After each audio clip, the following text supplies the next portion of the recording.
আল্লাহ সুবহানাহু ওয়া তাআলা যখন আদম আলাইহিস সালামকে এই পৃথিবীতে পাঠাচ্ছিলেন, সঙ্গে হাওয়াও আছে, ইবলিসও আছে। আদম আলাইহিস সালাম চিন্তায় পড়ে গেলেন, যেই ইবলিস আমাকে জান্নাত থেকে বের করার জন্য সব ব্যবস্থা করলো, সেই ইবলিস আবার আমার সঙ্গেই যাচ্ছে। সে তো আমার সন্তানদেরকে ধোঁকা দিবে, প্রতারণা করবে। আরো দুশ্চিন্তার কারণ হলো এই, আমার সন্তানদের বয়স হবে 60, 70, 80, 90 বছর। অপরদিকে ইবলিসের বয়স হবে কিয়ামত পর্যন্ত। আমার সন্তানরা যখন ইবলিসি এবং শয়তানের শয়তানি সম্পর্কে কিছুটা অভিজ্ঞতা অর্জন করবে, তখন তার মৃত্যুর সময় হয়ে যাবে। পক্ষান্তরে ইবলিস তার সারা জীবনের জমানো অভিজ্ঞতা, কৌশল, প্রতারণার ফাঁদগুলো একত্রিত করে একটায় কাজ না হলে আরেকটা প্রয়োগ করে আমার সন্তানদেরকে ধ্বংস করবে। এই চিন্তা আদম আলাইহিস সালামের মনে জাগ্রত হলো। আল্লাহ রাব্বুল আলামিন আদম আলাইহিস সালামকে সান্ত্বনা দিলেন। সূরা বাকারার 38 নম্বর আয়াত আল্লাহ বলছেন, কুলনা হাবিতু মিনহা জামিআ। ও আদম, তুমি এবং তোমার স্ত্রী এবং তার মাধ্যমে তোমাদের সন্তান সহ দুনিয়ার থেকে নেমে যাও। ফাইম্মা ইয়াতিয়ান্নাকুম মিন্নি হুদান, কিন্তু জেনে রাখো আমি তোমাদেরকে এমনিতেই ছেড়ে দিচ্ছি না। শয়তান তোমাদের ইচ্ছে মতো ব্যবহার করবে, ধোঁকা দিবে, প্রতারণা করবে। এরকম ভাবে তোমাদেরকে আমি এমনিতেই ছেড়ে দিচ্ছি না। ফাইম্মা ইয়াতিয়ান্নাকুম মিন্নি হুদান, আমার পক্ষ থেকে তোমাদের কাছে রোড ম্যাপ যাবে, নীতিমালা যাবে, সংবিধান যাবে, পথ নির্দেশিকা যাবে। ফামান তাবিআ হুদায়া, যারা আমার সেই হেদায়েতকে অনুসরণ করে চলবে, রোড ম্যাপকে মেনে চলবে, সংবিধানকে মেনে চলবে, ফালা খাউফুন আলাইহিম ওয়ালা হুম ইয়াহজানুন, তাদের কোনো ভয় নেই, তাদের কোনো চিন্তা নেই। তাদের মাওলা কে? আল্লাহ তাআলা ওয়াদা করলেন একটা সংবিধান দিবেন। শব্দটা বললেন হুদান। কি বললেন? হুদান। এবারে আপনি কোরআনের শুরু থেকে পড়ুন, সূরা বাকারার প্রথম দিকেই পড়ুন। যালিকাল কিতাবু লা রাইবা ফীহি হুদাল লিল মুত্তাকিন। ও বনি আদম, ও সুন্দরগঞ্জের মানুষ, গাইবান্ধার মানুষ, আমি তোমাদের সঙ্গে ওয়াদা করেছিলাম তোমাদেরকে একটা রোড ম্যাপ দিব, পথ নির্দেশিকা দিব, সংবিধান দিব। আমার সেই ওয়াদা সম্পর্কে আমি ভুলে যাইনি, আমি সেই ওয়াদা রক্ষা করেছি। কোরআন কই তাফসীরুল কোরআন, কোরআন নেই, তাফসীরুল কোরআন মাহফিল, কোরআন নেই। এই অবস্থাটাই বুঝছেন। এদেশের মানুষ কোরআন সংসদে নেই, আদালতে নাই, তাফসীর মাহফিলের মঞ্চেও নাই। এটা এদের দোষ না, প্রায় জায়গাতেই থাকে না। কোরআন কি বলছে? যা কোরআন নিয়ে আসে, যালিকাল কিতাবু লা রাইবা ফীহি হুদাল লিল মুত্তাকিন। আমি যেই হুদান দেওয়ার জন্য তোমাদের অঙ্গীকার করেছিলাম, যেই পথ নির্দেশিকা দেওয়ার জন্য অঙ্গীকার করেছিলাম, যেই সংবিধান দেওয়ার কথা বলেছিলাম, যালিকাল কিতাব, এটাই হচ্ছে সেই কিতাব। লা রাইবা ফীহি হুদাল লিল মুত্তাকিন। আমি আজকে আসলে এই বিষয় নিয়ে আলোচনা করছি না। আজকে আলোচনা করব যেহেতু সংবিধান নতুন করে করার জন্য একটা প্রক্রিয়া চলছে, এর কিছু ধারা নিয়ে আলোচনা হবে। আগের সংবিধানে 4টা মূলনীতি ছিল। কয়টা? 4টা ছিল অলঙ্ঘনীয় মূলনীতি: সমাজতন্ত্র, গণতন্ত্র, ধর্মনিরপেক্ষতা, জাতীয়তাবাদ। কয়টা হলো? 4টা। এই যে 4টা মূলনীতি, এই 4টার মধ্যে প্রত্যেকটার একটার সঙ্গে একটা সাংঘর্ষিক ছিল। আমি সমাজতন্ত্র আর গণতন্ত্র নিয়ে অনেক আলোচনা করেছি, আজকে একটু ইঙ্গিত দিব, তারপরে মূল জায়গাটায় যাব। সমাজতন্ত্র কি জিনিস আসলে? এটা আমাদের দুর্ভাগ্য। আল্লাহ আমাদেরকে একটা দিন দিয়েছেন, তার নাম কি? কিন্তু আমাদের মুসলিমরা যখনই এক একটা সাইলাব এসেছে, নতুন কোন মতবাদের জোয়ার এসেছে, একদল মানুষ সেদিকে ভেসে গেছে এবং ওটাকে ইসলামাইজেশন করার জন্য খুব উঠে পড়ে লেগেছিল। সমাজতন্ত্র হচ্ছে এমন একটা সমাজ বিপ্লব, যাদের মুখের কথাগুলো খুব সুন্দর ছিল। কেউ খাবে তো কেউ খাবে না, তা হবে না, তা হবে না। কেউ গাছতলায়, কেউ 10 তলায়, তা হবে না, তা হবে না। কেউ কুকুর খায় খাসা, কেউ খায় মাথা কারণায় মাথা গোজার বাসা, এগুলো চলবে না। আর এই জন্য তারা চিন্তা করলো এই বৈষম্যের মূল কারণটা কোন জায়গায়। মূল কারণ চিহ্নিত করলো ব্যক্তি মালিকানা। মানুষের যেহেতু কলকারখানা, জমি জমার মালিকানা আছে, এজন্য একদল জমি মালিক থাকে, আর একদল শ্রমিক কাজকর্ম করে। মালিকরা বড়লোক হতে থাকে, গরিবরা গরিব থেকে যায়, আর বড় ধরনের বৈষম্য তৈরি হয়। এটা চলতে দেয়া যায় না। সেই জন্য তারা কি করলো? ব্যক্তি মালিকানা সলভ করে দিয়ে ঘোষণা দিল যে দেশের যত জমি জমা, কলকারখানা, আয়ের উৎস যত আছে, সবগুলোর মালিক হবে রাষ্ট্র। জনগণ শুধু কাজ করবে এবং ফসলাদি যা হয় ওখান থেকে সরকার সমানভাবে বন্টন করে দিবে। মানুষ এটা গ্রহণ করলো। অনেক বড় বড় দেশ এটাকে নিয়ে নিল। আমাদের কিছু আলেমরাও পিছিয়ে থাকে নাই, তারাও এটাকে ইসলামাইজেশন করার জন্য কিতাব লেখা শুরু করলো। 500 কিতাবের হাওয়ালা দিয়ে একটা কিতাব লেখলো, আল ইশতিরাকিয়াতু ফিল ইসলাম, ইসলামের সমাজতন্ত্র। দেখালো গণতন্ত্র যেরকম, সমাজতন্ত্র ব্যক্তি মালিকানা স্বীকার করে না। জমি জমা, কলকারখানা, আয়ের উৎস যত আছে সবকিছুর মালিক হবে রাষ্ট্র। আর ইসলামেও জমি জমার সবকিছুর মালিকানা কার? এই তো সমাজতন্ত্র, মিলে গেছে।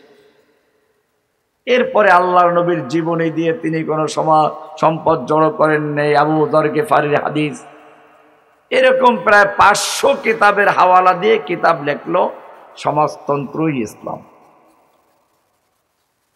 কিন্তু মানুষ যখন বুঝতে পারলো ব্যক্তি মালিকানা না থাকার কারণে দেশের সমস্ত আয়ের উৎস, জমি জমা, কলকারখানার সব মালিক রাষ্ট্র, জনগণ শুধু কাজকর্ম করে শ্রমিকের মতো মজদুর হয়ে, অর্থাৎ ব্যক্তির কোনো কর্তৃত্ব নেই, গোলাম আর মজদুর বানানো হয়েছে।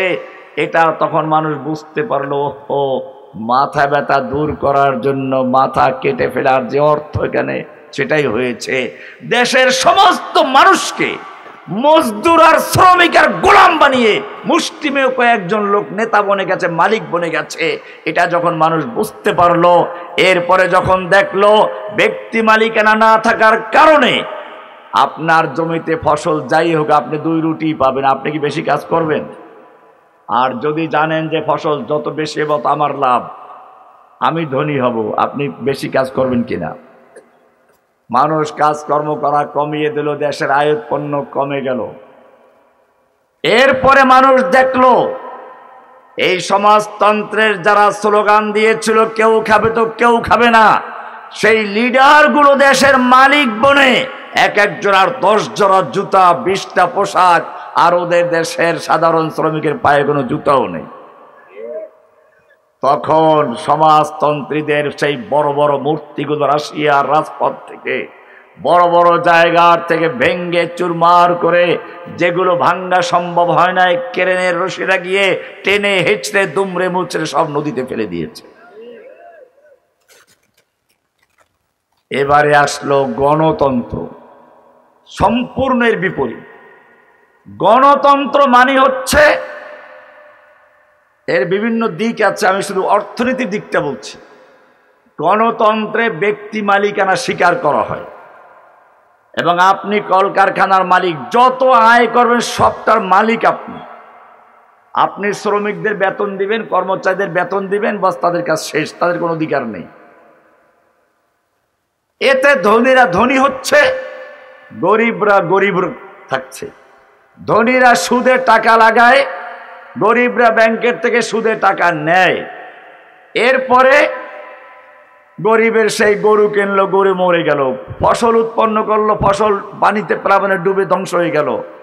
গরিবের সুদ মৌকুফ হয় নাই, ধনীর সুদ দিতেই হবে, জমি বিক্রি করে, বাড়ি বিক্রি করে। এই গণতান্ত্রিক প্রক্রিয়ায় বাংলাদেশে যেটা হয়েছে আপনারা দেখেছেন, এদেশের এখন এক একজন পুলিশ অফিসার, এক একজন মন্ত্রীর 100-200 পর্যন্ত বাড়ি খুঁজে পাওয়া যায়। তাহলে সমাজতন্ত্র আর গণতন্ত্র একটার সাথে একটা সাংঘর্ষিক না কোনো মিল আছে? সাংঘর্ষিক। অথচ বাংলাদেশের সংবিধানে এই 4টা মূলনীতির 2টা হলো এই সমাজতন্ত্র এবং গণতন্ত্র। এরপরে যেটা, সেটা হচ্ছে ধর্ম নিরপেক্ষতা। বর্তমানে খুব খেয়াল করবেন, নতুন করে যে প্রস্তাবনা করা হয়েছে সেখানে ধর্ম নিরপেক্ষতাকে বিলুপ্ত করে তার জায়গায় বসানো হয়েছে প্রস্তাবিত বহুত্ববাদ। কি বলা হয়েছে? বহুত্ববাদ। এটা নিয়ে আজকে আলোচনা করব ইনশাআল্লাহ। এটা পরিষ্কার, ইসলাম বহুত্ববাদকে আপনি ডিকশনারি খুঁজে যে অর্থই পান, তারা বুঝাবে হয়তো বহুত্ববাদ মানে বহু মতের লোক এদেশে বসবাস করবে, হিন্দু, বৌদ্ধ, খ্রিস্টান, বিভিন্ন মতের লোক এদেশে বসবাস করবে, এটা হচ্ছে বহুত্ববাদ। কিন্তু এখানে দুরভিসন্ধি রয়েছে। ইসলামের মূল ভিত্তি হচ্ছে তাওহীদ মানে একত্ববাদ। আওয়ামী লীগ যেরকম ভাবে জয় বাংলা স্লোগান দিয়ে আল্লাহু আকবারকে বিলুপ্ত করার চেষ্টা করেছিল, ঠিক তেমনি ভাবে নতুন করে বহুত্ববাদের স্লোগান দিয়ে একত্ববাদের তাওহীদকে বিলুপ্ত করে লা ইলাহা ইল্লাল্লাহকে ধ্বংস করার নতুন এক চক্রান্ত শুরু হয়েছে। এই জন্য আজকে ভালো করে বসুন। মুসলমান ধর্ম নিরপেক্ষ হতে পারে কি না বিষয়টা নিয়ে আলোচনা হবে। এরপরে বহুত্ববাদ ইসলাম সমর্থন করে কিনা আমি এক এক করে কোরআনের আয়াতগুলো বলবো, আপনারা নোট করবেন যাদের কাগজ কলম আছে।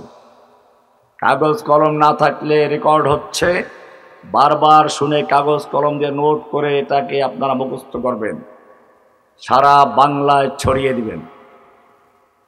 কোনো মুসলিম ধর্ম নিরপেক্ষ হতে পারে না।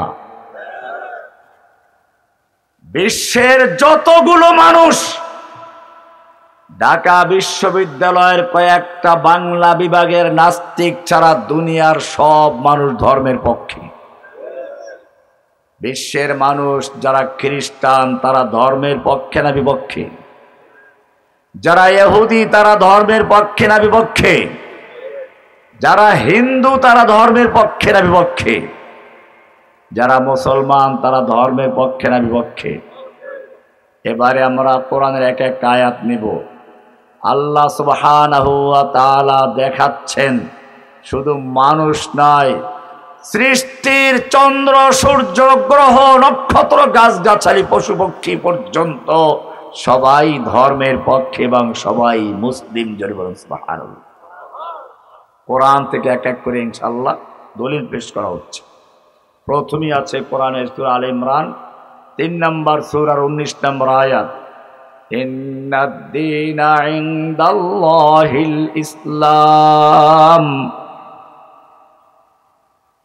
ও মুসলিম যারা কোরআন বিশ্বাস করেছ, লা ইলাহা ইল্লাল্লাহ বলে যারা দ্বীন গ্রহণ করেছ, জেনে রাখো ইন্নাদ-দীনা ইনদাল্লাহিল ইসলাম, আল্লাহর কাছে মনোনীত, আল্লাহর কাছে গৃহীত একমাত্র দিনের নাম কি? ইসলাম।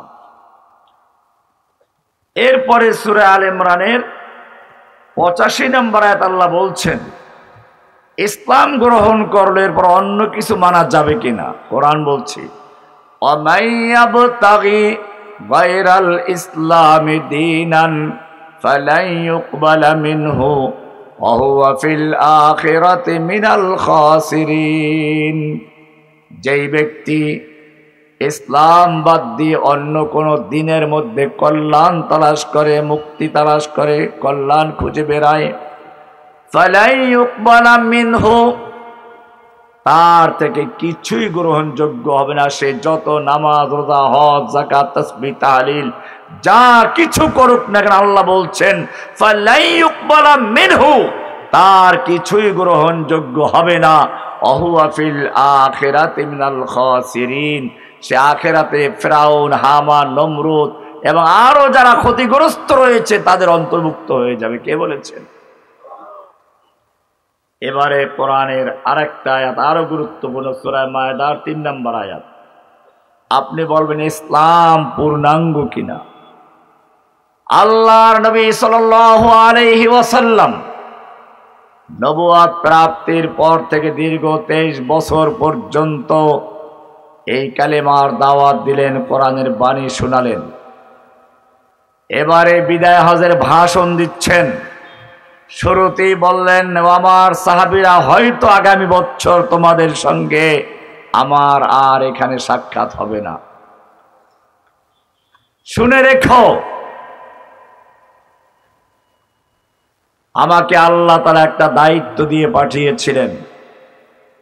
আমাকে আল্লাহ নির্দেশ করেছিলেন ইয়া আইয়ুহার রাসূল বাল্লিগ মা উনজিলা ইলাইকা মির রাব্বিক, হে রাসূল আপনাকে আপনার রবের পক্ষ থেকে যা কিছু নাজিল করা হয়েছে তা আপনি পৌঁছিয়ে দিন।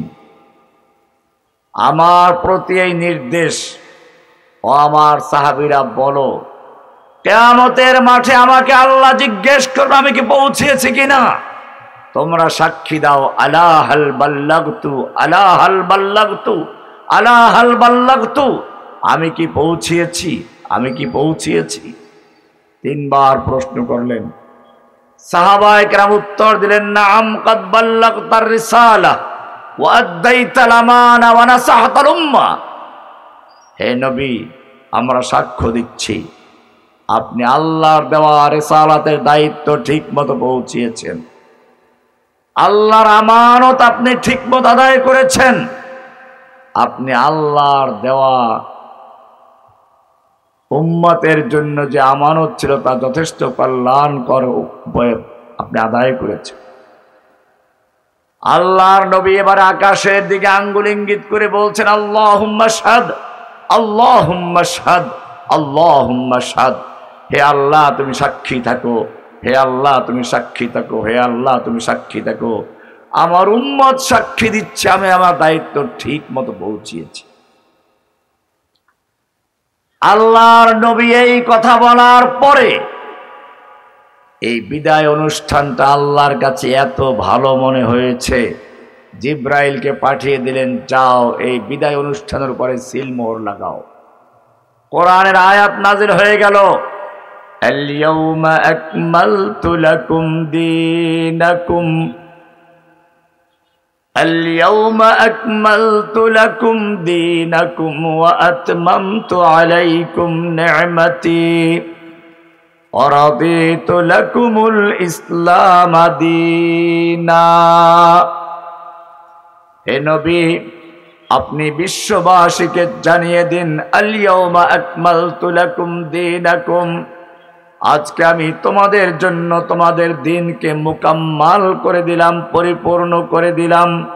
ওয়া আতমামতু আলাইকুম নি'মাতি, এবং আমার ওহীর ধারা, ওহী যে নিয়ামত চলছিল, ধারাবাহিকভাবে নাযিল হচ্ছিল, আজকে আমি সেই ওহীর ধারা সমাপ্ত করে দিলাম। ওয়ারাদিতু লাকুমুল ইসলাম দীনা, এবং তোমাদের জন্য দিন হিসাবে ইসলামকে মনোনীত করলাম। কাকে? ইসলাম পূর্ণাঙ্গ হয়ে গেছে। পূর্ণাঙ্গ কাকে বলে ভালো করে বুঝো। একটা বিল্ডিং এর কাজ পূর্ণ হয়ে গেছে, তোমার ছেলে এখন বিদেশ থেকে স্বর্ণের একখানা ইট নিয়ে আসলো, হীরকের ইট নিয়ে আসলো, বলল আব্বু এটা এক জায়গায় লাগাও। আব্বু বললেন যে না বাবা, আমার বিল্ডিং এর কাজ পূর্ণ হয়ে গেছে, লাগাবার কোনো সুযোগ নেই। ছেলে বলল বাবু তুমি জানো একটা ইটের মূল্য কত? তোমার গোটা বিল্ডিং এর মূল্যের চেয়ে একটা ইটের মূল্য অনেক বেশি। এবারে যদি এই ইটটা লাগাতে হয় তাহলে কি করতে হবে? ওই এক ইট পরিমাণ ভাঙতে হবে। ঠিক তেমনি ভাবে আল্লাহ রাব্বুল আলামিন আল ইয়াউমা আকমালতু লাকুম বলে জানিয়ে দিলেন, আমার নবীর মাধ্যমে ইসলামের ইমারত, ইসলামের বিল্ডিংকে মোকাম্মাল করে দিয়েছি, পরিপূর্ণ করে দিয়েছি। কিয়ামত পর্যন্ত যারা ইসলামকে মেনে চলবে, এই ইসলামের মধ্যে নতুন কিছু ঢুকাবার সুযোগ নেই, এর থেকে কোনো বাদ দেওয়ারও কোনো সুযোগ নেই। এই ইসলামকে পূর্ণাঙ্গরূপী যারা মানবে তাদের নাম মুসলিম। তাদের নাম কি? কোরআন বলছে মিল্লাতা আবিকুম ইব্রাহিম হুয়া সাম্মাকুমুল মুসলিমিন। সূরা হজ 22 নম্বর সূরার 78 নম্বর আয়াতে বলছেন মিল্লাতা আবিকুম ইব্রাহিম, এটা তোমাদের পিতা ইব্রাহিমের মিল্লাত। হুমুল মুসলিমিন, বাবা সন্তানদের নাম রাখে, তিনিও তোমাদের বাবা, তোমাদের নাম রেখেছেন হুয়া সাম্মাকুমুল মুসলিমিন। তোমাদের নাম কি? তোমাদের নাম কি? কে রেখেছেন? এবারে শুনুন, মুসলিম তাহলে এটা কি ধর্ম নিরপেক্ষ না ধর্মের পক্ষে? এইবারে আমরা আসবো এক এক করে নবীরা নিজেরা কি ছিলেন। ইব্রাহিম আলাইহিস সালাম নিজে কি ছিলেন? সূরা আলে ইমরানের 67 নম্বর আয়াত আল্লাহ বলছেন মা কানা ইব্রাহিমু ইয়াহুদিয়ান ওয়ালা নাসরানিয়ান ওয়ালাকিন কানা হানিফাম মুসলিমা। তোমাদের পিতা ইব্রাহিম আলাইহিস সালাম ইহুদিও ছিলেন না, নাসারাও ছিলেন না, ওয়ালাকিন কানা হানিফাম মুসলিমা, বরং তিনি একেবারে পিওর মুসলিম ছিলেন, নির্ভেজাল মুসলিম ছিলেন। কি ছিলেন? তাহলে ইব্রাহিম আলাইহিস সালাম ধর্মনিরপেক্ষ ছিলেন না মুসলিম ছিলেন? এবারে আসুন অন্য নবীদের অবস্থা কি দেখি। কোরআন বলছে সূরা বাকারার 132 নম্বর আয়াত ওয়াওয়াসা বিহা ইব্রাহিমু বানিহি ওয়া ইয়াকুব ইয়া বানিয়্যা ইন্নাল্লাহা আসতাফা লাকুমুদ-দীনা ফালা তামুতুন্না ইল্লা ওয়া আনতুম মুসলিমুন। ইব্রাহিম শুধু নিজেই মুসলিম ছিলেন তা নয়, ইব্রাহিম এবং ইয়াকুব তারা সকলেই তাদের সন্তানদেরকে ওসিয়াত করছেন ওয়াসা বিহা ইব্রাহিমু বানিহি ওয়া ইয়াকুব ইয়া বানিয়া ইন্নাল্লাহা আসতাফা লাকুমুদ-দীন। ও আমার সন্তানরা খুব ভালো করে শুনে রেখো, আল্লাহ তোমাদের জন্য একটা দিন নির্বাচন করেছেন, আল্লাহ তোমাদের জন্য একটা দিন পছন্দ করেছেন। সেই দিনটার নাম কি? ফালা তামুতুন্না ইল্লা ওয়া আনতুম মুসলিমুন, খবরদার খবরদার মৃত্যু পর্যন্ত সেই মুসলিম অবস্থায় মৃত্যুবরণ করবে। কি অবস্থায়? না ধর্মনিরপেক্ষ অবস্থায়। এবারে আল্লাহ বলছেন খবরদার, সব নবীরা তাদের সন্তানদের বলেছেন, এবারে বলছেন তোমাদেরকে এই মুসলিম পরিচয়টাই দিতে হবে। কি পরিচয় দিতে হবে? কোরআনের সূরায়ে ফুসসিলাত 41 নম্বর সূরার 33 নম্বর আল্লাহ বলছেন, ওয়ামান আহসানু কাওলাম মিম্মান দাআ ইলাল্লাহ, ওই ব্যক্তির চেয়ে ভালো কথা আর কে কার হতে পারে? যে ব্যক্তি মানুষকে ডাকে কার দিকে? দাআ ইলাল্লাহ, আল্লাহর দিকে ডাকে। কার দিকে? না কোনো ব্যক্তির দিকে, না কোনো দলের দিকে, ডাকবো কার দিকে? ওয়ামান আহসানু কাওলাম মিম্মান দাআ ইলাল্লাহ, ওই ব্যক্তির চেয়ে কার কথা ভালো হতে পারে? যেই ব্যক্তি মানুষকে আল্লাহর দিকে আহ্বান করে, ও আমিলা সালিহান, এবং নিজেও আমলে সালেহ করে, ওয়া ক্বালা ইন্নানি মিনাল মুসলিমিন, এবং সে পরিচয় দেয় আমি একজন মুসলিম। আমি একজন কি কি পরিচয় দেয়? বোঝা গেল মুসলিম পরিচয় দেয়, নাকি ধর্মনিরপেক্ষ? এবারে আল্লাহ তাআলা বলছেন এই মুসলিম অবস্থায় মরতে হবে। সূরা আলে ইমরানের 103 নম্বর আয়াত এবার শুনুন, ইয়া আইয়ুহাল্লাযীনা আমানুত্তাকুল্লাহ, হে ঈমানদারগণ তোমরা আল্লাহকে ভয় করো, হাক্কা তুকাতিহি, যেরকম ভয় করা উচিত, ওয়ালা তামুতুন্না ইল্লা ওয়া আনতুম মুসলিমুন, খবরদার খবরদার মুসলিম অবস্থায় ছাড়া অন্য কোন অবস্থায় মৃত্যুবরণ করো না। কে বলেছেন? ধর্মনিরপেক্ষতার স্থান আছে এখানে। এইবারে আল্লাহ রাব্বুল আলামিন বলছেন শুধু মানুষ না, আফা গায়রা দীনিল্লাহি ইয়াবগুন, মানুষের মধ্যে কিছু বিভ্রান্ত অংশ আর জিনদের মধ্যে কিছু বিভ্রান্ত অংশ ছাড়া অন্য সব মাখলুক মুসলিম। সব মাখলুক কি? কোরআন বলছে সূরা আলে ইমরানের 83 নম্বর আয়াত, আফা গায়রা দীনিল্লাহি ইয়াবগুন, তারা কি আল্লাহর দ্বীন বাদ দিয়ে অন্য কোন দ্বীন তালাশ করছে? ওয়ালাহু আসলামা মান ফিস সামাওয়াতি ওয়াল আরদি তাওআন ওয়া কারহাও ওয়া ইলাইহি তুরজাউন, আসমানে এবং জমিনে চন্দ্র সূর্য গ্রহ নক্ষত্র গাছগাছালি পশু পক্ষী যত আছে সবগুলো মুসলিম হয়ে গেছে। সব কি হয়ে গেছে? চন্দ্র সূর্য কি? গাছগাছালি কি? পাহাড় পর্বত কি? পশু পক্ষী কি?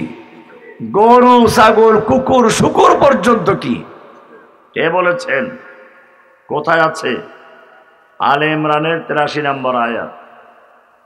এবারে আল্লাহ রাব্বুল আলামিন আরো সুন্দর করে বলছেন শুধু ওরা মুসলিম নয়, চন্দ্র সূর্য গ্রহ নক্ষত্র গাছগাছালি পাহাড় পর্বত পশু পক্ষী এরা শুধু মুসলিম নয়। তুমি হয়তো ফজরের নামাজ পড়ো না, তাসবিহ তাহলিল করো না, ওরা ঠিকই সময় মতো তাসবিহ পড়ে। কার? কোরআন বলছে সূরা বনী ইসরাইল 17 নম্বর সূরার 44 নম্বর আয়াত, তুসাব্বিহু লাহু মা ফিস সামাওয়াতি ওয়া মা ফিল আরদ, গোটা আসমানে আর জমিনে, ওয়া মান ফিহিন্না, আসমান এবং জমিন এবং এর মধ্যবর্তী যা কিছু আছে সবগুলো আল্লাহর তাসবিহ পড়ে। কার তাসবিহ পড়ে? ওয়ালাকিন লা তাফকাহুনা তাসবিহাহুম, কিন্তু তোমরা ওদের তাসবিহ বুঝো না। তুমি ভোরবেলায় পাখির কিচিরমিচির শুনতে পাও, সন্ধ্যার সময় পাখির কিচিরমিচির শুনতে পাও, মোরগের ডাক শোনো, কুক্কুরাতুর বলো। ও মুসলমান, ওরা আসলে কুক্কুরাতুর বলে, আমরা সুবহুন কুদ্দুসুন বলে আল্লাহর তাসবিহ পড়ে। কে বলেছেন? সূরা বনী ইসরাইল 44 নম্বর আয়াত আল্লাহ বলছেন। এরপরে আরো বলছেন, ওয়া ইম মিন শাইইন ইল্লা ইউসাব্বিহু বিহামদিহি ওয়ালাকিন লা তাফকাহুনা তাসবিহাহুম। চন্দ্র, সূর্য, গ্রহ, নক্ষত্র সবাই হুকুম মানে কার? কোরআন বলছে ওয়াশ-শামসু তাজরি লিমুস্তাকাররিন লাহা যালিকা তাকদীরুল আজিজিল আলীম। সূর্য প্রতিদিন একটা নির্দিষ্ট পথ দিয়ে চলতে থাকে। এই নির্দিষ্ট পথ নির্ধারণ করে দিয়েছেন কে? লাশ-শামসু ওয়াল কামারা কদ্দারনাহু মানাজিলা হাত্তা আদা কাল উরজুনিল কাদিম। আর চন্দ্রের জন্য আমি নির্ধারিত পথ নির্ধারণ করে দিয়েছি। ওই পথ দিয়ে চলতে চলতে এক সময় তাকে শুকনো খেজুরের ডালের মতো দেখা যায়। এরপর আল্লাহ বলছেন লাশ-শামসু ইয়ামবাগি লাহা আন তুদরিকাল কামার ওয়ালাল লাইলু সাবিকুন নাহার ওয়া কুল্লুন ফি ফালাকিন ইয়াসবাহুন। চন্দ্রের ক্ষমতা নেই সূর্যকে ধরা, সূর্যের ক্ষমতা নেই চন্দ্রকে অতিক্রম করা। ওয়া কুল্লুন ফি ফালাকিন ইয়াসবাহুন।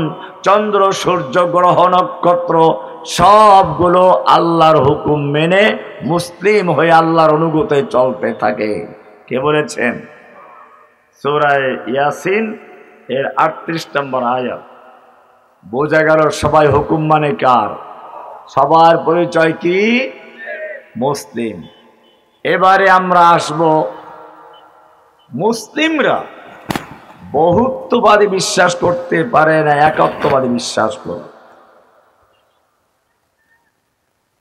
আলোচনা আসলে করতে গেলে অনেক সময়ের প্রয়োজন। আমার মনে হয় সময়টা উপযুক্ত নয়। ময়দানটা অনেক খালি হয়ে গেছে, রাত্র অনেক গভীর হয়ে গেছে। এটা শুরু করলে অনেক সময় লাগে। একটা বিষয় আজকে ক্লিয়ার করতে, সেটা হচ্ছে এই, ইসলাম যারা মুসলিম, মুসলিমদের সংবিধানের নাম কি? কোরআন। এটা দিয়েছেন কে? কোরআন পরিষ্কার বলছে।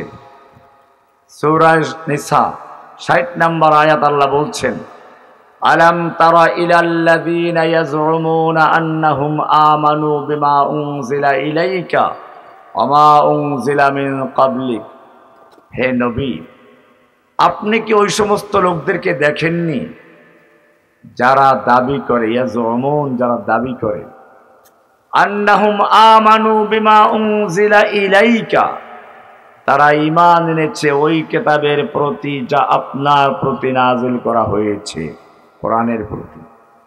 ওয়া মা উনজিলা মিন ক্বাবলিকা, এবং তারা আরো দাবি করে শুধু কোরআন নয়, আপনার পূর্বে যত কিতাব নাযিল হয়েছে সবগুলোর প্রতি তারা ঈমান আনে, এই কথার দাবি করে।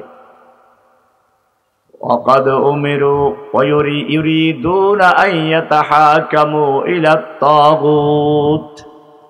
কিন্তু যদি তাদের বলা হয় ঠিক আছে তুমি কোরআনের উপর ঈমান এনেছো, আসমানি কিতাব বিশ্বাস করো, তাহলে তোমার সংসদে কোরআনের আইন বাতিল করে বিকল্প আইন তৈরি করতে পারবে না।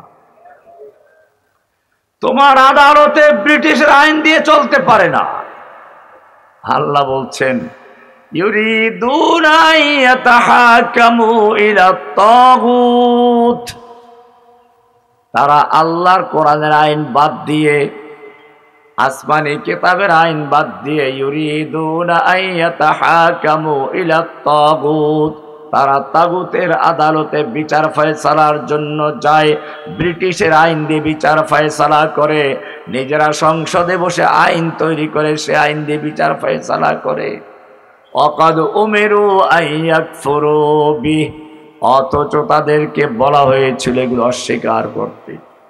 ওয়ায়ুরিদু শাইতানু আন ইউদিল্লাহুম দালালাম বাঈদা, অথচ শয়তান তাদেরকে অনেক অনেক দূর আল্লাহর পথ থেকে দূরে সরিয়ে নিয়ে, আল্লাহর কোরআনের থেকে সরিয়ে নিয়ে অনেক অনেক দূরে নিয়ে যেতে চায়। কে বলেছেন? এবারে সূরা নিসার 61 নম্বর আয়াতটা দেখুন, আল্লাহ কি সুন্দর বলছেন وَإِذَا قِيلَ لَهُمْ تَعَالَوْا إِلَى مَا أَنزَلَ اللَّهُ وَإِلَى الرَّسُولِ, যখন এই লোকগুলোকে বলা হয় আসো কোরআনের বিধান মেনে চলি, আল্লাহর দিকে আহ্বান করা হয়, রসুলের দিকে আহ্বান করা হয়, আসো কোরআন দিয়ে আদালত চালাই, সংসদ চালাই, সমাজ চালাই, রাষ্ট্র চালাই, নবীর সুন্নাহ দিয়ে দেশ চালাই। রাআইতাল মুনাফিকিনা ইয়াসুদ্দুনা আনকা সুদুদা, আপনি দেখবেন এই মুনাফিক গুলোকে, কাদেরকে? আল্লাহ কি বলেছেন? মুনাফিক বলেছেন। কি বলেছেন? দেখেন আমাদের সমাজে হাদিসে কিছু লক্ষণ বলা আছে, মিথ্যাবাদীদের, মিথ্যা বললে মুনাফিকের লক্ষণ, ওয়াদা খেলাপ করা মুনাফিকের লক্ষণ, এগুলো হাদিসে বলা হয়েছে। কিন্তু কোরআনে একটা স্পষ্ট বিষয় বলা হয়েছে, যারা আল্লাহর আইন বিধান দিয়ে বিচার ফয়সালা করে না তাদের কি বলেছেন? কিন্তু আমরা কি তাদের মুনাফিক মনে করি? চুরি করা, জিনা করা, ব্যভিচার করা অবশ্যই অপরাধ, ঠিক কিনা? একটা চোরকে সমাজে ঘৃণা করে না ভালোবাসে? একটা জেনাকার, পতিতাকে, বেশ্যাকে সমাজ ভালোবাসে না ঘৃণা করে? অথচ সে যে গুনাহটা করছে এটা গুনাহে কাবীরা। এটা কি? সে যদি এটাকে হালাল মনে না করে তাহলে গুনাহে কাবীরা করেছে, কাফের হয় নাই। কিন্তু যারা সংসদে বসে আল্লাহর আইন বাতিল করে নিজেরা আইন তৈরি করে, তারা কি করেছে? তারা আল্লাহর আসনে বসেছে।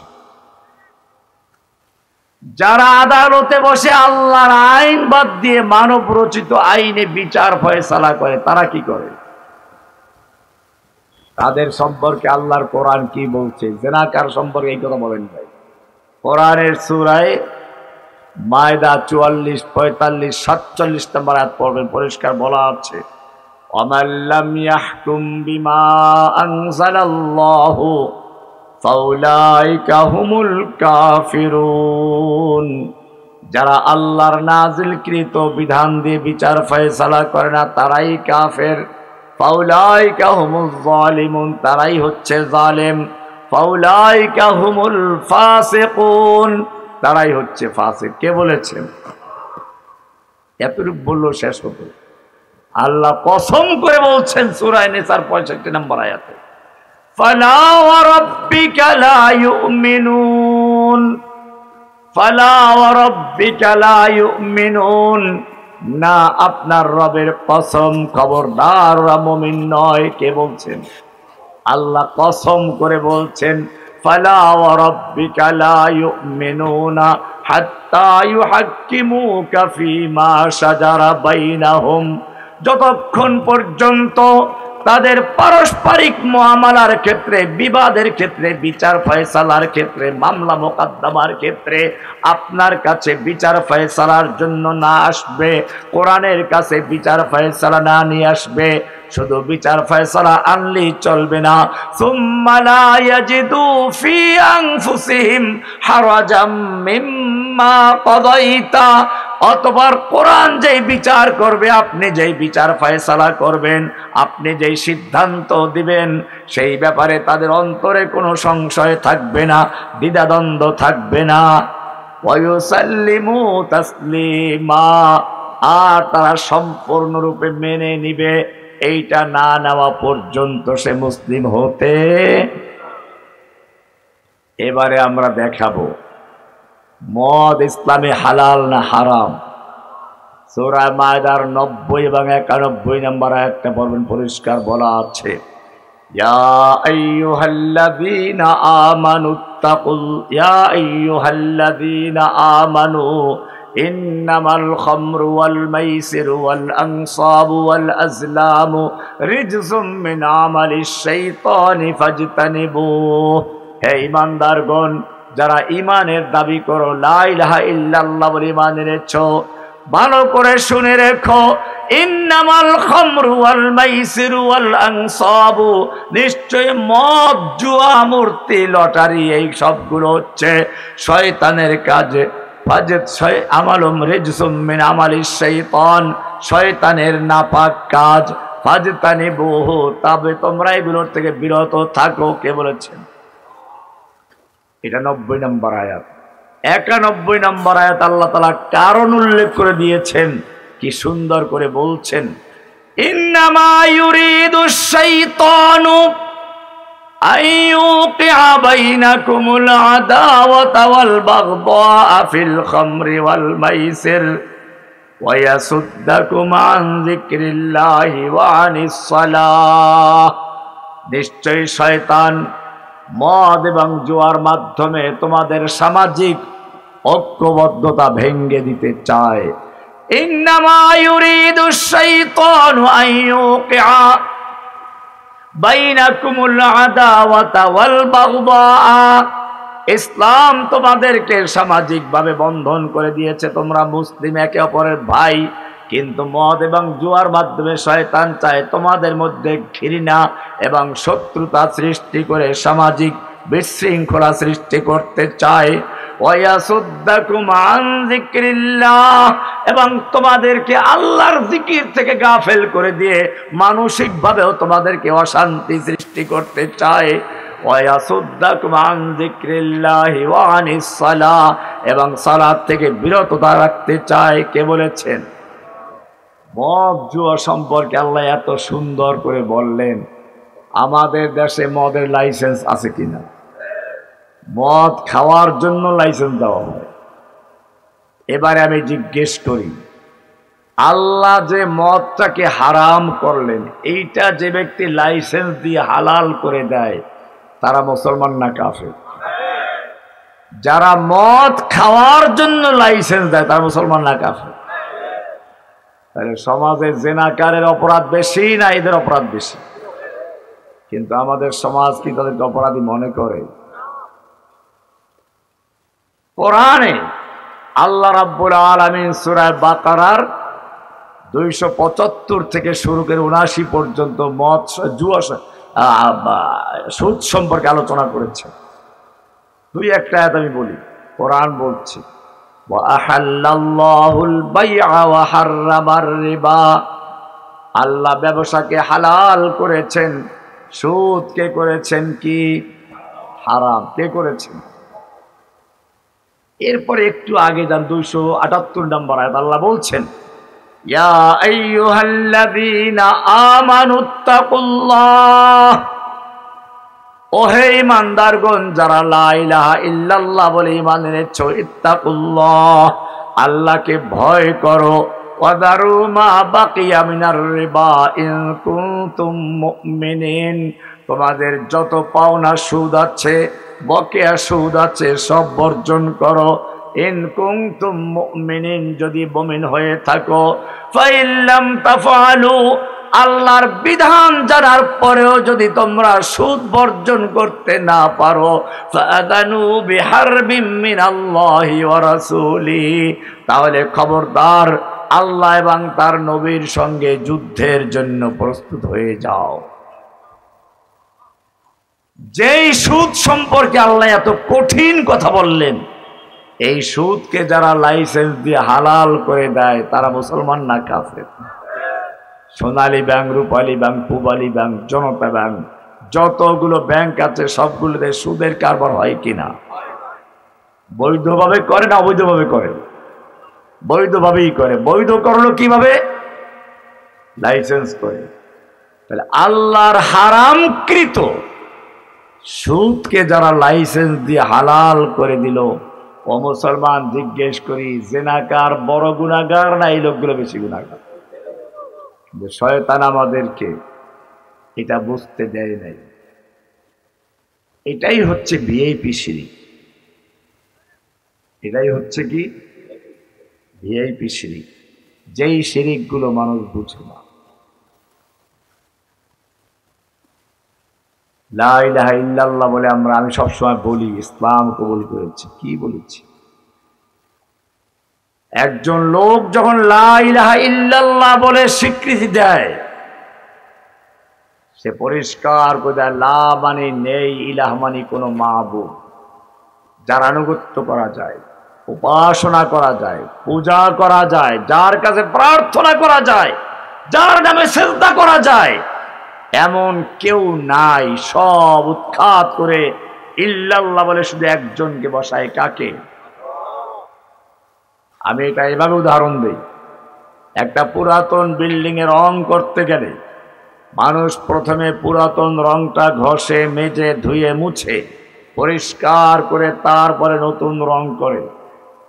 ঠিক তেমনি ভাবে একজন লোক যখন ইসলামে প্রবেশ করে, প্রথমে সে লা ইলাহা বলে অন্তর থেকে যত গায়রুল্লাহ আছে, খাজা বাবা, গাজা বাবা, লেংটাওয়ালা, দুর্গাওয়ালা, দরগাওয়ালা, বাজারওয়ালা, বাজারওয়ালা, আতাবক, গঞ্জে বক, কেসু দারাস, জুলফে দারাজ, যত রকমের গায়রুল্লাহ আছে, আইনদাতা, বিধানদাতা, সবগুলোকে উৎখাত করে শুধু একজনকে বসায় ইল্লাল্লাহ। কাকে? এটার সাক্ষ্য দিতে হয়। কোরআন আপনাকে প্রশ্ন করছে, তুমি কি জানো আইয়ু শাইইন আকবারু শাহাদা? তুমি কি জানো সবচেয়ে বড় সাক্ষ্য কোনটি? কে প্রশ্ন করেছেন? কে প্রশ্ন করেছেন? কোরআনের সূরা আনআম 6 নম্বর সূরা 19 নম্বর আয়াত আল্লাহ বলছেন, কুল আইয়ু শাইইন আকবারু শাহাদা, বলো তো সবচেয়ে বড় সাক্ষ্য কোনটি? লা ইলাহা। এরপরে যে তোমাকে প্রশ্ন করা হয়, বলো তো এমন কোন সাক্ষ্য আছে যেই সাক্ষ্য আল্লাহ নিজে দিয়েছেন? সূরা আলে ইমরান 18 নম্বর আয়াত আল্লাহ বলছেন, শাহিদাল্লাহু আন্নাহু লা ইলাহা। এই সাক্ষ্য না দেওয়া পর্যন্ত তোমার আজান হয় না, এই সাক্ষ্য না দিলে ইকামত হয় না, এই সাক্ষ্য না দিলে তোমার ঈমানও হবে না। কারণটা কি? এই লা ইলাহা ইল্লাল্লাহর মধ্যে রয়েছে লা ইলাহা, খবরদার কোন ক্ষমতার মালিক নেই, সমস্ত ক্ষমতার মালিক লা ইলাহা বলে অন্তর থেকে উৎখাত করে দিয়ে শুধু একজনকে বলা হচ্ছে সমস্ত ক্ষমতার মালিককে। আবার সংবিধানে ফিরে আসুন। সংবিধান তৈরি করার কাজ চলছে, তোমাদেরকে সোচ্চার হতে হবে। বর্তমান সংবিধানের ধারা 7 অনুচ্ছেদ ক পরিষ্কার লেখা আছে, প্রজাতন্ত্রের সকল ক্ষমতার মালিক জনগণ। এবারে তোমাকে বলতে হবে, মাথা নত হবে না, হবে কার সামনে? লা ইলাহা। কোরআন বলছে, ওয়ামিন আয়াতিহিল লাইলু ওয়ান নাহারু ওয়াশ-শামসু ওয়াল কামার লা তাসজুদু লিশ-শামসি ওয়ালা লিল-কামার ওয়াসজুদু লিল্লাহিল্লাযী খালাকাহুন্না। ও মুসলিম, তুমি যদি সত্যিকার লা ইলাহা বলে ঈমান এনে থাকো, জেনে রাখো চন্দ্র, সূর্য, গ্রহ, নক্ষত্র, সৃষ্টি সবগুলো হচ্ছে আল্লাহর নিদর্শন।